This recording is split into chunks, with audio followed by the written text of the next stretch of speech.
Hello, welcome to Code with Richard, and in this episode I am going to solve LeetCode problem number 35, search insert position, and I copy and pasted the problem description right here. Given a sorted array of distinct integers and a target value, return the index of if the target is found.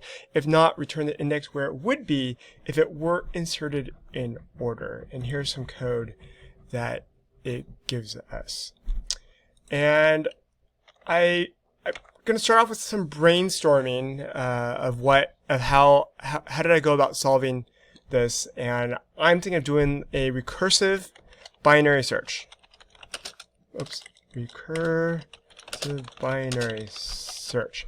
Basically, I have this list of inputs. I'm going to pick an element in the middle and then do a comparison, and based upon what I find, I either have found the index, like I found the element and I found the index that I want to return, or I need to go lower, or I need to go higher. And so basically, I'm going to pick element at middle index, and then I'm going to compare element to my target. If I'm lucky, my element will equal my target, in which case my middle index is just going to return that. Otherwise, my element is less than or it's greater than my target. And there's some examples that the LeetCode gives us, the LeetCode website gives us.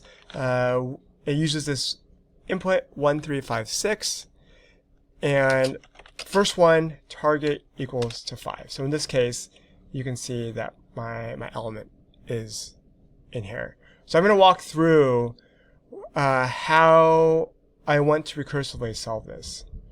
And I'm going to use a helper method, because when I recurse in the first time, I want to look over this entire list. I'm going to use my lower index of 0 and my higher index of 3, but we can see here that 5 is in the upper range. So if I do find that my element is in the upper range, I want to shorten my search. Instead of going from 0 to 3 on my index, I'm going to go from some number which is higher than 0 to 3. So I'm going to pass in a lower and an upper. And to make this a little bit easier, let me write down here what it should look like. What's my method prototype? So search insert, and I'm going to call it recursive. So I'll do self. I'll also do nums. List int. So these are not going to change. My target is my int. And I'm going to put these on multiple lines to make it a little bit easier to see. And I'm also going to pass in, I'm just going to call it lower. This is my lower bound. And this is an int. Let's clean this up a little bit.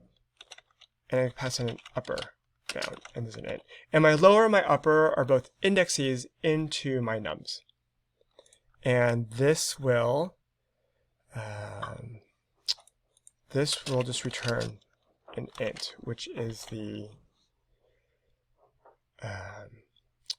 index that I'm searching for. And my first call to this, so I'm going to search insert recursive. I'm going to pass my nums, my target, my lower index, which is 0, and then my upper index, which is my length of my nums, but I need to subtract 1, because remember our indexes start at 0. And so that's how I plan to solve it, and adjust my lower and my upper bounds to help perform a binary search. So these are my inputs right here. I have my input list 1, 3, 5, 6. My target is 5, and I'm going to pass in my lower index, which is always going to be 0 when I start with, and my length, which is 4 minus 1, which is 3.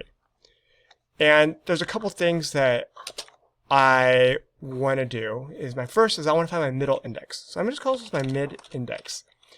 And my mid index is the average of 0 and 3. So 0 plus 3 is 3. Divided by 2 is 1.5, but I'm going to truncate that to equal 1. So this is going to be 1. And then I need to know what my mid-value is. So if I look at my mid-value, is going to be 3 at that indexes here. And I'll do a comparison between my target to my mid-value, and I know that I need to go higher. All right. So in a recursive call, these inputs are the same. Since I need to go higher, my lower index is actually going to now be my mid index. So it's 1, and I'm going to keep my upper index the same. So now when I look at my mid index, it's going to equal 2. My mid val is going to equal, in this case, 5. And I found a match. My target is my mid value. So this is the easy case because I found my element. And there's a couple more cases that we need to look into because potentially we won't find our element. What if our target is higher than all the elements in our input list? We can go through this exact same search, and we'll discover that we have a couple special cases. So we start off with 0 and 3 again, and I'm going to just copy and paste this because my mid index is 1, my mid value is 3, and I know I need to go higher. And so when I do a recursive call, I'm going to pass in my mid index as my lower bound and keep my upper bound the same. So in this case, my mid index is also going to be 2, and my mid value is going to be 5, and I need to go higher because my target of 7 is higher than 5. And so we're going to copy this, and again my mid index is now my lower bound is 2 and my 3, and so my mid index in this case is also 2. So you can kind of see here, well, my mid index is still the same. What's going to change? Because if I take the average of 2 and 3 and I truncate it, my mid index could be 2. My mid value is equal to be 5. So this is a special case. So let me just write down my special case. And it happens to be that my lower bound equals my mid index. So I'll say my lower equals my mid index. And because in this division we're always truncating the value, we don't actually have to worry about the middle index being the upper. So we're always going to look at the lower being my middle. And in this case, we can see, well, what are we going to do in this particular case? So I know that my target is higher than my mid value. So we'll come back to this because we have additional cases, but in this case, my upper val, my target is higher than my upper val, return my upper plus 1. So my upper is 3. In this case, I'm going to return 4. Because if 7 was here, I'd go in 0, 1, 2, 3, 4. It'd be my fourth in index 4. So we're going to leave space here for more cases, and we'll revisit this to see, well, what if we have other potential cases? What are we going to see? So another case that we can go into is, what if our target is 0? So 0 is before the beginning of our list.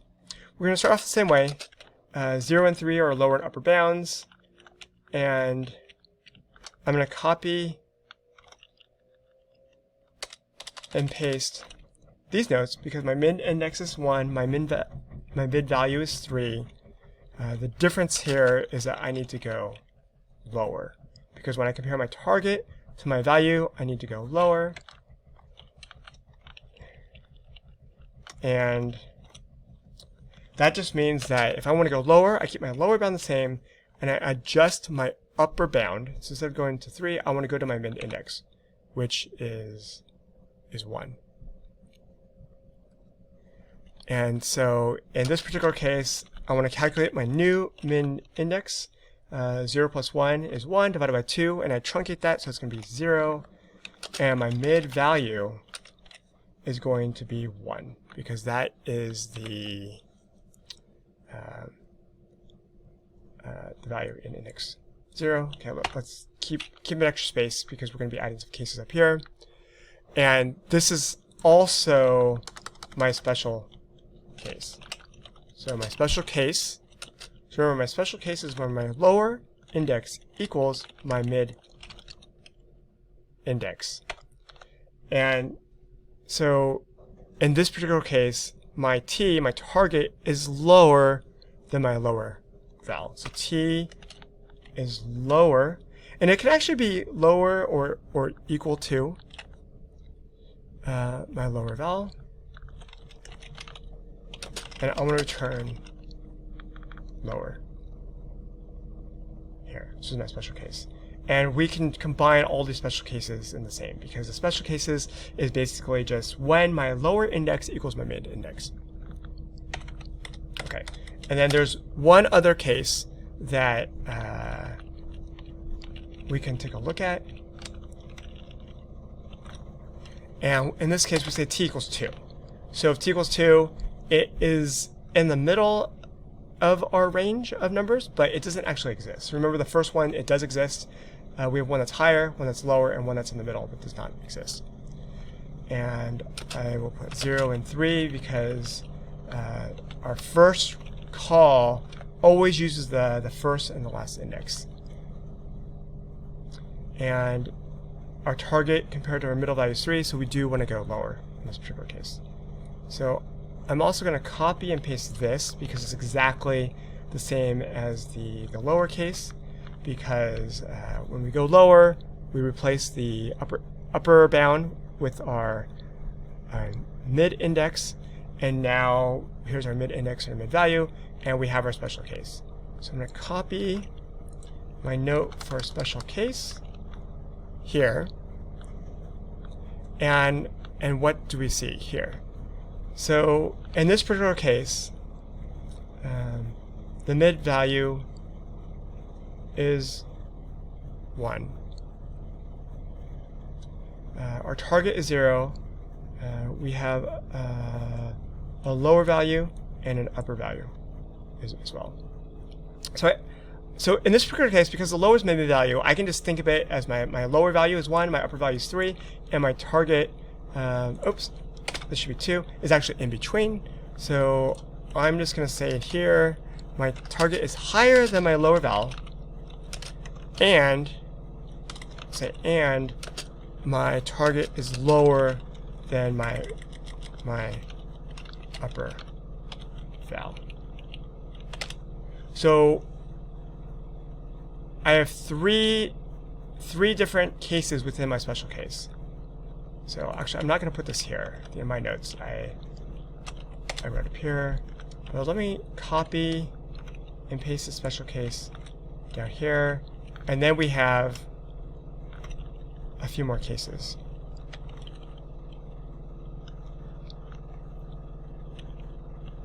Oh, so yes. So if t is greater than my lower val, but it's lower than my upper val, what am I going to return?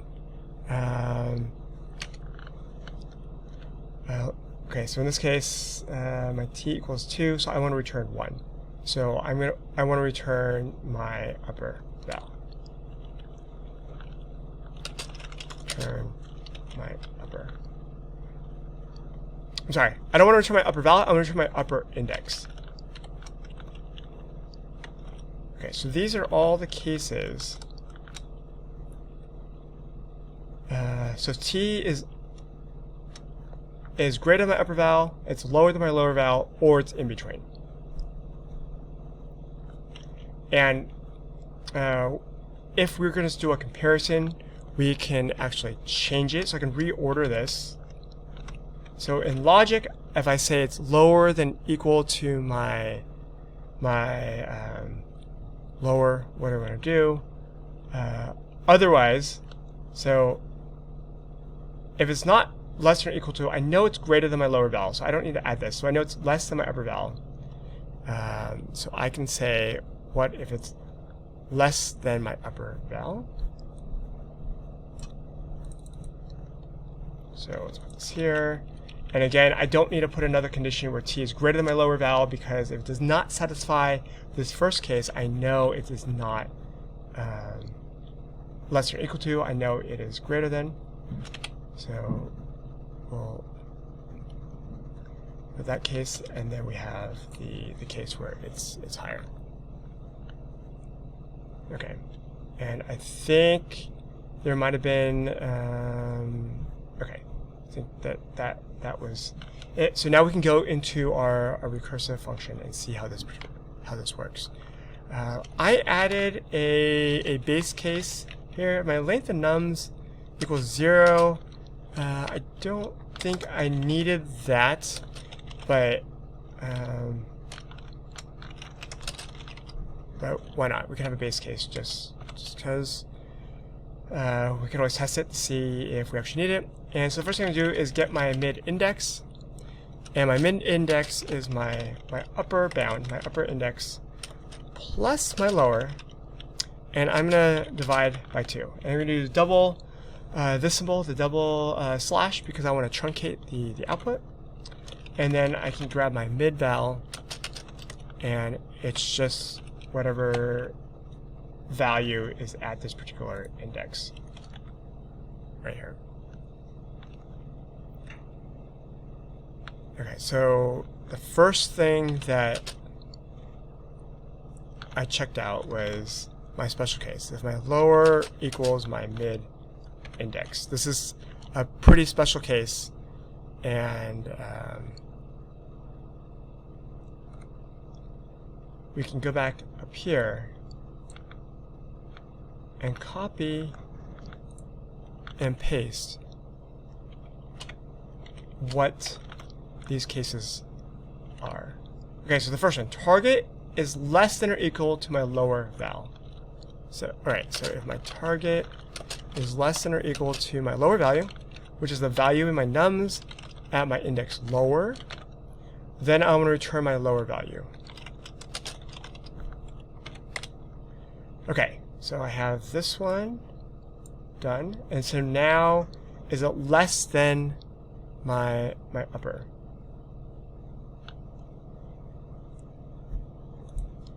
Okay. Else if my target, and actually if it is equal to the upper, I can return it as well. So it's not strictly less than, it's less than or equal to, because if it's equal to my value, my upper, then I found it. So if my target is less than or equal to my nums on my upper, so I'm going to return my upper bound. Okay, otherwise I know that my target is greater than my upper value, so I'm going to return my upper plus 1. Return upper plus 1. Okay, so now that's our special case here. So let's clean this up a little bit. So I'll just say this is our special case that we worked on above. Okay, so now what else do we want to have here? So we don't have our special case. Well, there's the simple case of our target equals our mid-val. So remember, if we go up to our very first one, our target equaled our mid-val, so we found it. So I'm going to say we found a match, and I'm going to return my mid index right here. So otherwise, now I'm going to do a binary search. So my target is less than my mid-val. So if my target is less than my mid-val, I need to go lower. So recursively call myself. Recursive call with the same nums, the same target, and because I need to go lower, I'm keeping my same lower bound, but now my upper bound is my mid index because we cut the search space in half, and then my else case is a higher. So return self dot search recursive. Again, pass the same nums and target. These will never change between calls. But in this case, since we're going higher, my mid index will be my lower bound, and my upper bound will stay the same. Okay, so now we can, I think we have everything. We can open up some tests. So I created this search insert position test. And basically, we have some inputs. These are the inputs we saw before. Input nums, and here's my target, and this is what my output should be. And let's bring this over here, and so I can call my tests, and we have invalid syntax. Okay, so let me go ahead and pause this and I'll be right back. Okay, so we have invalid syntax here, line 50. So let's go back to my code on line 50 and we can see, oh wait, I don't even have a conditional here. So let's put a conditional here and we'll go back and we'll try this again. And boom, here we go. All of our tests pass. So this does give me confidence that this solution does work. So great, thanks for joining me in this episode of Code with Richard. I hope you learned something. If you have questions, please leave them in the comments. Otherwise, hope to see you in the next episode. Great, thanks, bye.